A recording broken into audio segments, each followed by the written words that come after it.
عسلامة ومرحبا بكم، ان شاء الله الناس الكل تكونوا بألف خير يا ربي. غصتنا لليوم هي فريكاسي تونسي بنين وخفيف وكما اللي يتباع في الشارع بالضبط.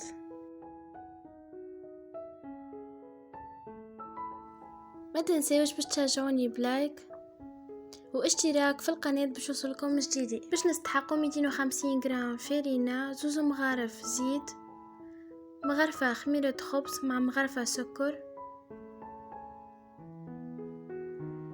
وماء دافي للعجنان، وفوق الفرينة خليت رشة ملح.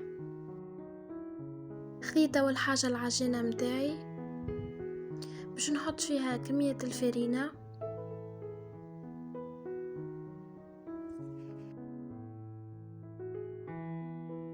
باش نزيد عليهم الزيت. انا استعملت زيت زيتونة وكل حد يستعمل اللي حاب، مع الخميرة والسكر.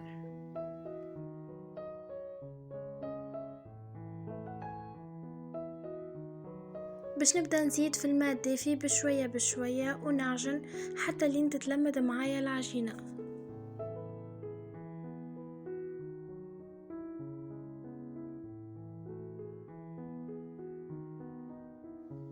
هذه العجينة متاعي ساية حضرت، راهي تتلصق في اليدين وطرية وخفيفة على الاخر.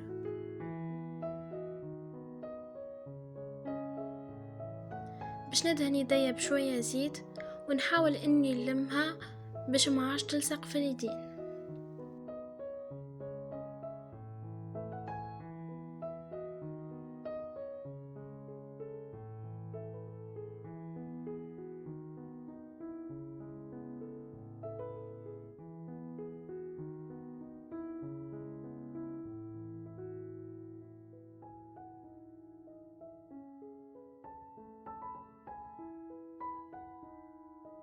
باش نغطي العجينة ونخليها تخمر في بلاصة دافية. هذه العجينة متاعنا ساي خمرت كيف ما تشوفوا فيها تنفخت.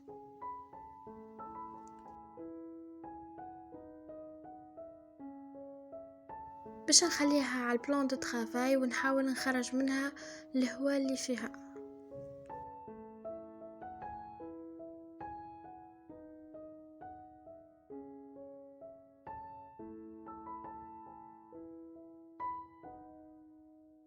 باش نرش شوية فرينة ونحاول نحل العجينة متاعي بالقلقال.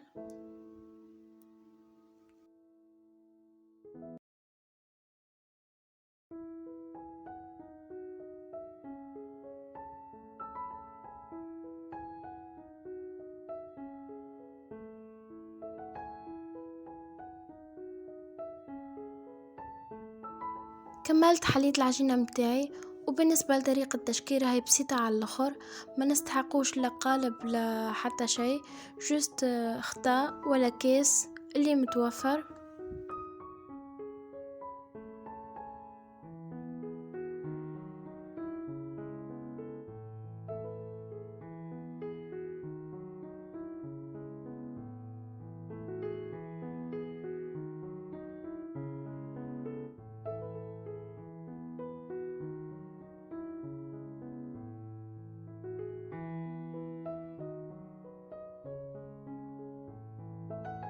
بالنسبة للفاخس باش نستحق كعبة بطاطا مسموطة، شوية تن، هريسة حليتها في شوية زيت مع شوية ماء، زيتون وعظم مسموط.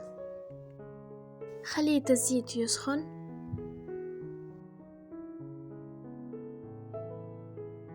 وباش نقلي فيهم مكعبات الفريكاسي.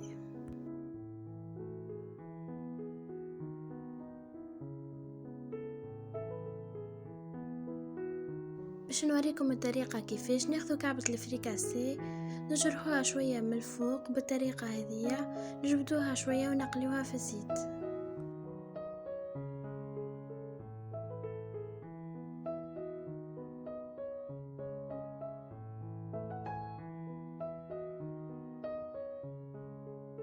كمل تقليد كعبة الفريكاسي وتوا باش نشقهم، خليتهم يبردوا شوية باش نجم نشد الكعبة، باش نشقهم بالمقص ولا بسكينة. شوفوا ما شاء الله طايبين من داخل وطايبين من برا، لونهم ياسر محلاه خفاف.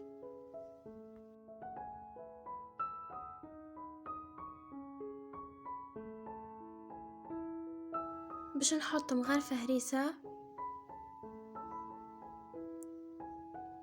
شوية بطاطا،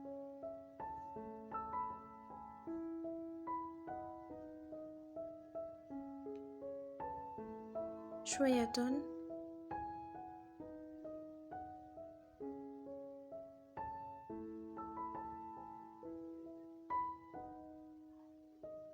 كعب عظم،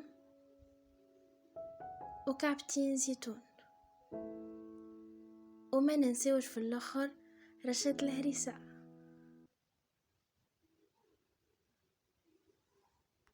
وهكا تكون الكعيبة متاعنا حاضرة.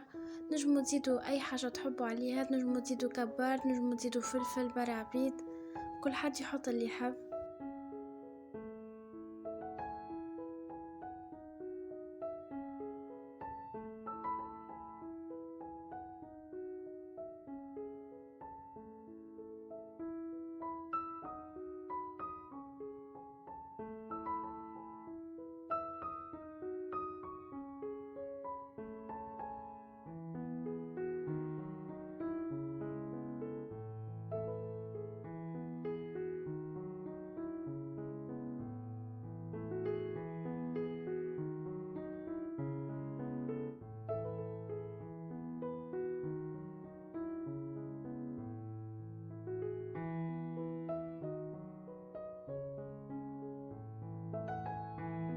وصلنا لنهاية الفيديو متاعنا، ان شاء الله تكون الغوصات عجبتكم، ونتمنى تجربوها وتعطيوني رايكم، وآلا بخوشين ان شاء الله.